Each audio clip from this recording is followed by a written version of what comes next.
The room smelled like dust and wax as Ethan Cole knelt before a chipped dresser.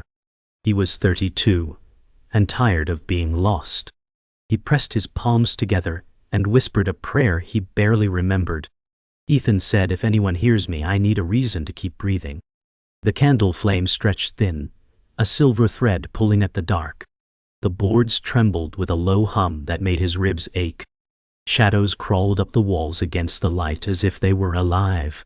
Ethan said, "This is in my head," and the words felt small. The flame burst into cold white fire that did not burn. A tall silhouette formed, edges gleaming like molten silver. No wind moved, and the house held its breath. A voice bloomed inside his chest and marked him. The voice said, "You have been seen." The room flooded with a weight like sorrow and promise. Ethan bowed his head as fear and hope fought for air. Morning broke gray over the small town, and Ethan walked alone by the river. He kept replaying the whisper inside his chest, like a bruise he could press. Ethan said, "Seen by what?" and the question tasted like metal. He remembered church pews from childhood, and the silence after his mother's funeral. Reverend May Harper had buried his mother, and never judged his absence. She was 58, and sturdy as oak, with eyes that waited you out. Ethan said, "I do not want pity," while his hands shook in his coat. The water moved like dark glass and carried dead leaves under a low bridge. He felt the mark again, not pain, but a weight that refused to slide off.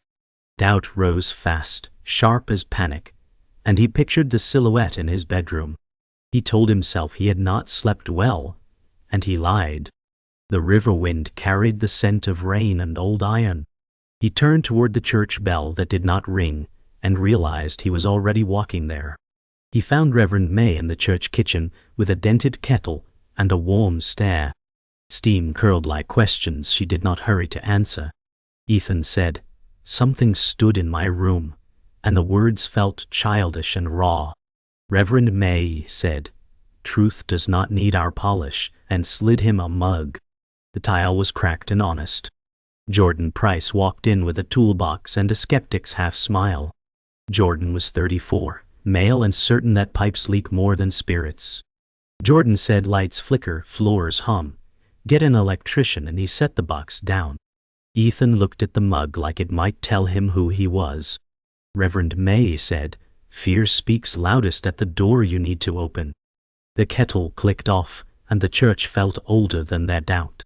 Ethan said, "I am tired of being ruled by absence," and his hands finally steadied. That evening the basement hosted a circle of folding chairs and slow courage. Ava Monroe spoke with a voice that trembled but did not break. She was 29, female, and carried a past like a scar under clean skin. Ava said, "I stole from the person who trusted me most," and shame flickered across her jaw. Ethan felt the room lean closer with her honesty. Reverend May said, "Grace is not a bargain," and the circle breathed again. Jordan checked his phone and pretended not to listen. Ethan said, "I was told I have been seen," and the group went still. Ava nodded like she recognized the tremor under those words. The old furnace kicked on, and heat clanked through tired pipes. Ethan said, "I want to stop drifting," and in the hush he believed himself for a heartbeat. Night returned with rain that wrote quick lines on Ethan's window. He sat on the bed and watched the candle he refused to light. Ethan said, "If you see me, say why," and the room held the words like a test. The hum did not come, yet the weight settled again over his heart. He thought of Ava's confession and how truth made space for breath. He heard Reverend May in memory say, "Walk toward what scares you." Jordan's voice argued for wires and loose joists and ordinary causes. Ethan said, "I will go back to the church at dawn," and his chest eased. The dark across the wall shifted like a coat on a nail, and then stilled. He felt no terror, only a pull that pointed him forward. The rain slowed to a patient tap. Somewhere inside the silence the unseen voice waited, and Ethan chose to answer. Dawn thinned the fog as Ethan pushed open the church door, and felt the cold cling. He had not slept, yet his fear wore new edges. Ethan said, "If I run, it follows," and his voice sounded older than he was. Reverend May waited in the nave, with a small Bible and a steady chin.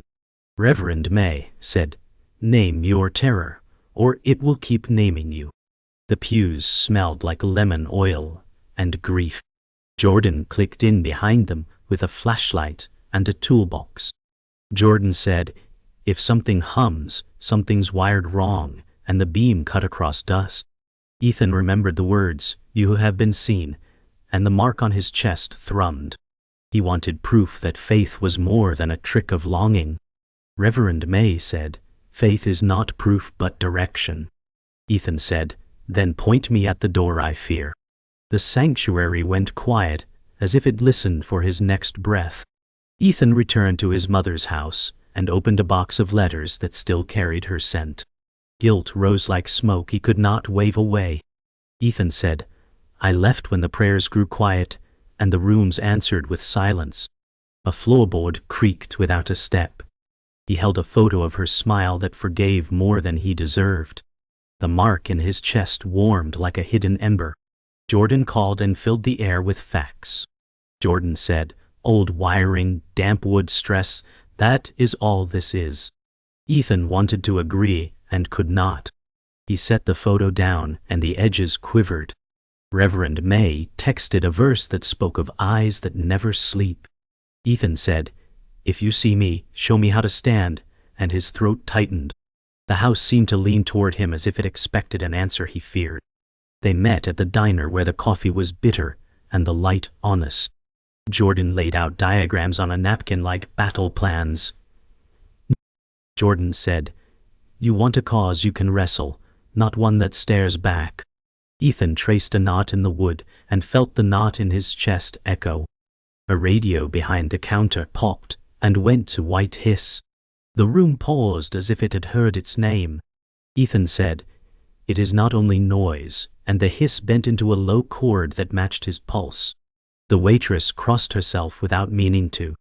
Jordan said, "Coincidence eats men alive when they are tired." The chord faded, but left a pressure like weather. Ethan said, "I need you there tonight," and Jordan looked away. His silence said more than his logic ever did. Night drew a hard line across the church as they set a circle of candles near the altar. Reverend May placed a bowl of water that reflected the ceiling like a sky. Reverend May said, "We ask for light to reveal what stands." Ethan felt the floor hum again, slow and patient.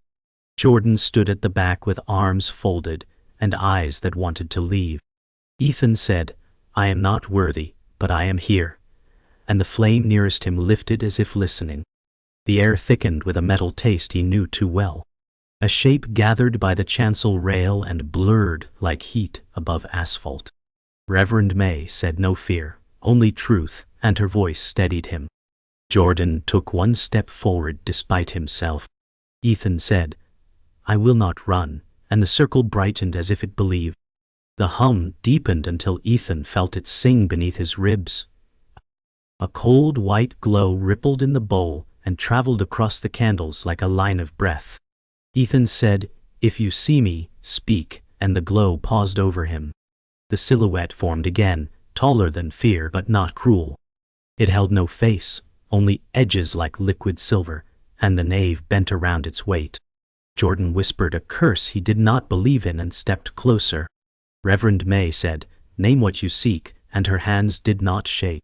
Ethan said, "I seek mercy for what I left undone," and the word mercy rang like a bell. The glow settled into his chest, and the pain was almost joy. The voice moved through him and said, "Walk until the truth answers." The candles leaned inward and held their fire. A thaw wind swept a lot behind the church where boxes for the pantry waited. Ethan hauled crates and felt the mark in his chest pulse like a warning bell. Ava worked beside him with sleeves rolled and a gaze that did not flinch. Ava said, "I tell the truth or I vanish," and the words steadied her hands. Reverend May watched from the doorway with patience that saw past shame. Jordan logged inventory and pretended numbers could anchor the air. Ethan said, when the glow touched me, I did not break, and his voice surprised him. A shadow lengthened toward the pallets against the light, and did not obey noon. Ava said, the past keeps tapping, and she winced as if an old bruise stirred. The wind died and the lot grew too quiet for birds. The unseen weight pressed close like weather at the lip of a storm. Ethan said, if this is the door, I will not look away, and the silence bent to listen. They walked to Ethan's garage, where his mother's things waited, like held breath. Dust lay thick on a cedar trunk she had asked him to open, and he never did. Ethan said, I left when the nights got longest, and the trunk key shook in his palm. Jordan said, boxes do not bite, yet his eyes scanned corners too often. Reverend May said, open what accuses you, and her tone was kind and firm. The lock gave, and the hinges cried like a memory. Letters, a ledger, and a small velvet pouch slid forward as if eager. Ethan said, I am not ready, though the mark beat yes under his hand. The ledger named debts that grew after he left for work in another city. A receipt bore a name he knew only as a rumor, Ava Monroe. Ava stared at the paper, color draining like a tide. She said, I did a thing I could not return, and the room tipped toward confession. The pouch held a locket, engraved with a small cross and a date Ethan recognized. It was the night he left for good and pretended duty was virtue. Ethan said, she wore this every Christmas, and the ache made his jaw lock. Ava said, I sold the chain for pills, and shame set her shoulders narrow. The overhead bulb flickered in a rhythm that matched the hum inside his ribs. Jordan said, bad ballast, then stopped as the flicker formed slow words on the wall. The light spelled mercy, and held the letters long enough to see. Reverend May said, there is your answer, and no fear lived in her voice. Ethan touched the locket as if a pulse could return through metal. The garage air cooled and smelled like wet stone. Ava said, if I kneel here, will it count? And tears salted the dust. Ethan said, it counts because it costs, and the word felt like fire that heals. They returned to the church as twilight bruised the sky, and the nave breathed cold. Ava hovered at the threshold like a swimmer testing deep water. Ava said, I want to give back what I cannot repay, and her voice steadied. Reverend May said, begin with truth, then walk, and set a candle at the rail. Jordan lingered near the back pew, hands tight in his pockets. Ethan said, I will stand with you, and the mark eased as if it approved. A draft slid along the floor, and carried a smell of iron and rain. The silhouette gathered above the chancel like a storm that knew your name. Ava said, I took from your mother, and the candle leaned toward her breath. The air thickened, but no terror struck, only a fierce quiet. Jordan said, I cannot explain this, and the words startled him. Ethan's eyes found the locket gleaming, and he felt the first clean breath in years. Reverend May opened the ledger and traced a line with a finger that did not tremble. The amount stolen matched the medical bill that broke Ethan's mother. Ethan said, I left to earn, but I never came back in time, and the truth hollowed him. Ava said, I fed my sickness with her kindness, and grief cracked her words. The silhouette brightened to a thin crown over the candles, and held there. Jordan whispered, I believe something stands here, and the admission shook him. Reverend May said, this is the knot we untie together, and closed the book. Ethan placed the locket on the altar, as an offering that could not repay. The mark in his chest burned clean, and then rested like a steady drum. Ava said, if she can forgive me, I will spend my days returning, and hope rose. The voice moved through them all, and said, begin.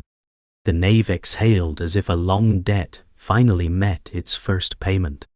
Wind clawed at the bare trees as evening fell over the river path, and Ethan walked with the cold pounding through his coat. He felt watched, not by eyes, but by a gravity that tugged at bone and thought. Ethan said, I do not want to be led by fear, and his breath smoked like a vow. Jordan trudged beside him with a flashlight he kept checking as if light could argue. Jordan said, "If we hear a hum out here, then I am done with coincidences," and he tried to laugh. The laugh broke when the beam stuttered and held on a shape that was not there a second ago. A thin column of white shimmer rose from the frozen mud and leaned toward them without wind. Ethan said, "It knows when I doubt," and the mark under his sternum clicked warm. Far across the water, a bell chimed, though no church stood that way. Jordan said, "I am hearing what you hear," and his voice lost its armor. The shimmer folded into the river and left the night sharper. They reached the church basement, soaked by sleet that pecked like nails, and found Ava setting chairs for a meeting that had not yet begun. Ava said, "If I sit alone, I still tell the truth," and her hands did not shake this time. Reverend May carried a coil of extension cords and an old space heater that coughed dust. Reverend May said, "Warmth will help us stay," and the heater rattled into a steady workman's hum. The hum matched the tone Ethan knew, and he froze as the room adjusted itself. A shadow slid across the cinder block wall in the wrong direction and slowed to a waiting position. Jordan said, "I see it, and I hate that I do," and his words came out thin. The lights dimmed a fraction and steadied as if the building took a breath and kept it. Ethan said, "We do not run this time," and the heater flicked off without losing power. The silence that followed felt like a hand pressed gently over their mouths. The meeting began with only the four of them, and the circle felt like a promise they had to keep. Reverend May lit a candle and set the ledger beside it as if naming the enemy without flourish. Reverend May said, "Confession breaks locks," and her eyes met each of theirs in turn. Ethan said, "I confess I left to avoid the sound of her breathing, and shame burned clean." Ava said, "I confess I stole hope and called it medicine," and her jaw did not tremble. Jordan said, "I confess I hid behind reason and feared being wrong," and surprise shook him. The candle bent toward the ledger and a narrow halo crowned it, like a patient verdict. The circle warmed without heat, as if honesty altered the temperature of air. Ethan said, "If you stand here, teach us to stand back," and the mark glowed dull. The floor thrummed once, a slow heart, and steadied. The room felt held, but the hold had a price they had not counted yet. When the others left to fetch coffee, Reverend May stayed seated and stared at the candle as if it might blink. The room held a quiet that pressed on bones, and Ethan waited with the patience he was learning. Reverend May said, "I will not hide behind my collar tonight," and her voice changed keys. She said, "I have prayed for years, and sometimes felt nothing but my own echo." She lifted the ledger and the crown of light did not come, and her mouth colored with doubt. Reverend May said, "I fear I taught endurance while I was starving," and she did not look away. Ethan said, "You stood when I ran, and it landed like truth that does not flatter." The candle guttered low and steadied as if it decided for them both. Reverend May said, "Faith is not always bright," and her hands relaxed. The floor gave a small answering hum, not cold, but like a heartbeat heard through a door. The door felt close and real and waiting. Sleet hardened into ice while they climbed the nave stairs, and the sanctuary carried a storm's breath inside. Jordan waited under the balcony with a face that had stopped pretending. Jordan said, "The radio at the diner sang that chord as I walked past, and the admission shook loose." Ava stood near the rail with the locket in both hands like a small oath. Ava said, "I will repay what I can, and I will carry what I cannot," and she did not blink. Reverend May stepped to the aisle and raised the candle, as if raising a standard in fog.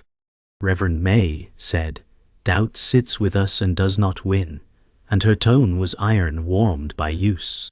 The silver silhouette unfurled above the chancel and grew taller than the arch, then narrowed to a doorway shape. Ethan said, "I will go where it points," and the mark answered yes in steady pulses. The candles leaned inward, and every plane of wood seemed to listen. Ice glazed the streets as Ethan returned to the sanctuary before dawn, carrying the locket like a compass that finally spoke. He felt the mark under his sternum warm, as if it sensed a door about to open. Reverend May waited by the rail with calm that did not erase her honest doubt. Reverend May said, "There is more mercy in this story," and she set a cloth on the altar. Ava stood beside her with steady hands and a face scrubbed clear of excuses. Ava said, "I am ready to repay and to stand," and her jaw held. Jordan paced the side aisle with a cardboard box of tools he did not need. Jordan said, "If anything shorts, I can stop a fire," and the bravado sounded tired. Ethan pressed the locket and felt a catch inside click like a tiny lock. A thin brass key slid out and struck the wood with a bell tone. Ethan said, "She hid a key in the last thing she wore," and the knave seemed to nod. The key matched a safe deposit box in a modest bank that smelled like ink and old carpets. They signed forms with quiet hands, while sleet ticked the windows like a clock. Ethan said, "Whatever waits, we face it," and he did not look away. The clerk slid a narrow drawer across polished steel and left them to their breath. Inside lay a sealed envelope, a folded deed, and a small cassette with his mother's name. Reverend May said, "Open what asks to be heard first," and her voice steadied him. The envelope held a letter dated the night he left, written in a script that loved him. It forgave the leaving and asked him to bear light for those who wander back. Ava said, "She was speaking to me before I met you," and tears found a path. Jordan turned the cassette in his hands and stopped pretending not to shake. Ethan said, "She knew I would run, and she loved me forward," and the room brightened. They returned to the church and found an old cassette player in a cabinet with hymnals. The tape clicked in and hissed. Then his mother's voice poured out like a porch light left on. She said his name with a smile you could hear and asked him to forgive himself first. Ethan said, "I am trying, Mom," and the word Mom broke and remade him. The voice spoke of a debt she chose to carry to spare his pride. She called Reverend May her friend and thanked her for holding the rope when nights were heavy. Reverend May said, "Your mother taught me to keep the porch light on," and her eyes shone. The voice named Ava without scorn and asked that whoever took might be allowed to return. Ava said, "I will spend my years returning," and her breath steadied. The tape ended with a line that felt like a map: "Walk until truth answers." Ethan set the player down as if it were alive, and the nave warmed. As the last hiss faded, the silver silhouette uncoiled above the chancel like a breath pulled into form. It was taller now, defined by edges that held like liquid wire. Ethan said, "Are you the one who spoke through her?" And the mark brightened. The voice arrived without sound, carried in bone and memory, and it answered with peace. The words named Ethan as a bearer, not a hero, and asked him to stand for those who could not. Reverend May said, "Then we are a rope, not a throne," and strength settled back into her posture. Ava said, "I will tie my life to that rope," and her chin lifted. Jordan said, "I will stop arguing with doors that open," and he exhaled like a man surfacing. The silhouette tilted, as if in ascent, and shed a thin crown of white over the rail. Ethan said, "I will walk until truth answers," and the crown did not dim. The revelation did not end the storm, it changed its weather. The air dropped cold, and the old radio in the narthex woke to a low chord that bent toward menace. A darkness without shape pressed along the balcony like a tide that wanted the aisle. Ethan said, "Doubt still wants its tithe," and the mark steadied rather than flared. Reverend May stepped between the pews and raised the letter as if it were a lamp. Reverend May said, "We answer with what we were given," and her voice carried. Ava set the ledger at the front pew like a debt named, and surrendered. Ava said, "I will keep paying in truth," and she held firm. Jordan moved to the breaker box and found every gauge steady, while the lights dimmed anyway. Jordan said, "This is not power, but presence," and he refused to back away. The silhouette narrowed into a doorway again and waited, and Act 5 closed like a lock turning. Night pressed like iron as the silver doorway sharpened above the chancel and held. The radio in the narthex hummed a single note that found Ethan's ribs and knocked. Ethan said, "If the test is mine, let it name me," and the mark warmed steady. Reverend May stepped to his shoulder and did not touch him, but stood like shelter. Reverend May said, "Walk with what you know, not with what you fear," and her chin lifted. Ava moved to the front pew and clasped the ledger and the locket like small banners.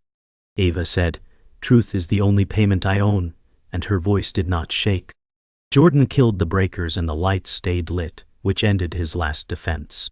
Jordan said, "Okay, I see it. I stay," and he breathed like a man bracing surf.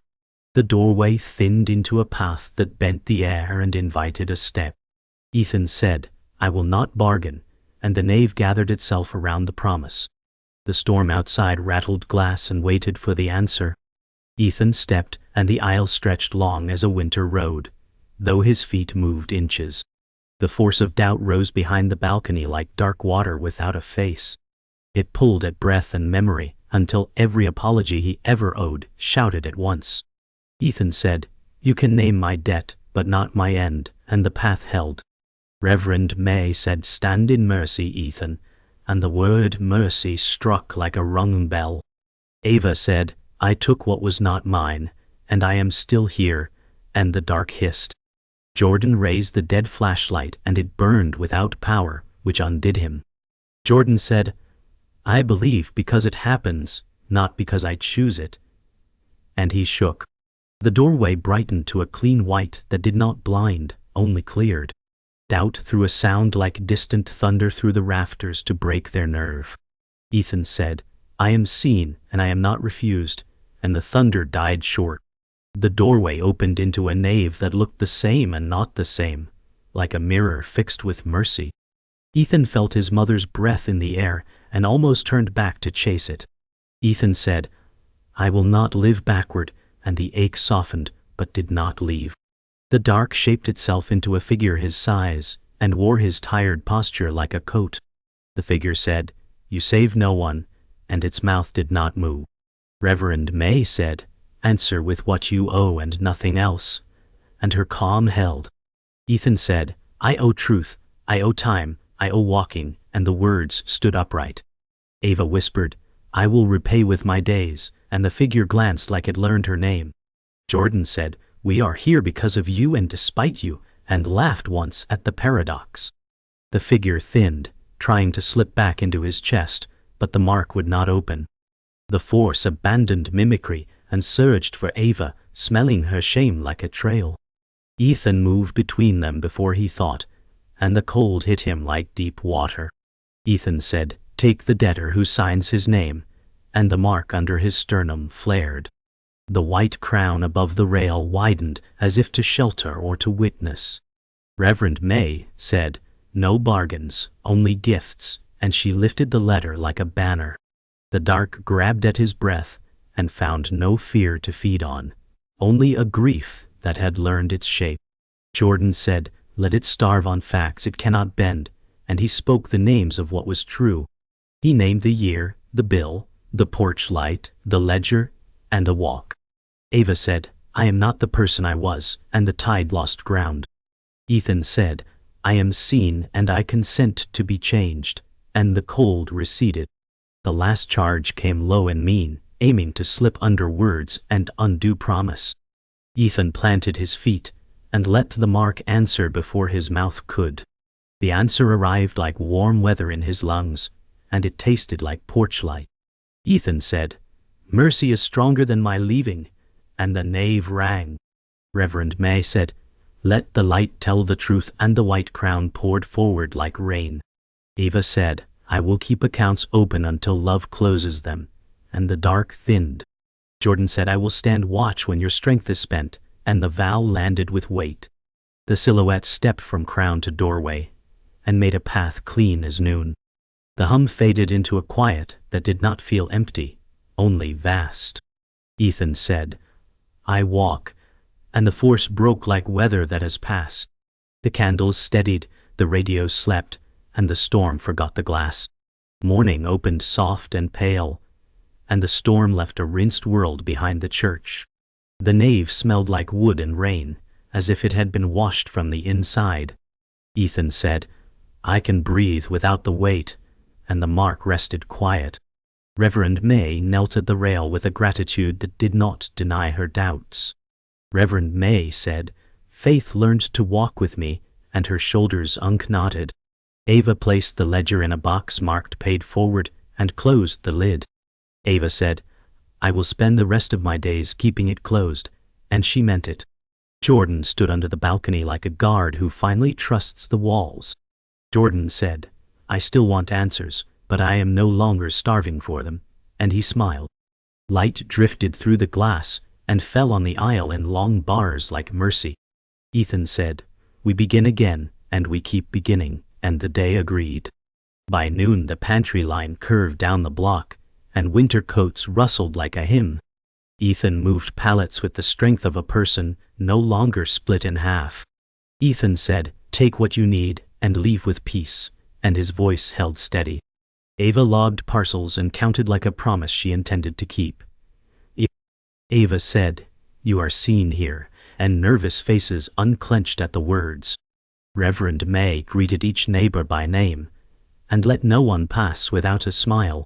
Reverend May said, "You are not a burden to feed," and shame fell away like dust. Jordan repaired a heater with hands that had stopped shaking at ghosts. Jordan said, "Warmth is better than a theory," and the old motor purred.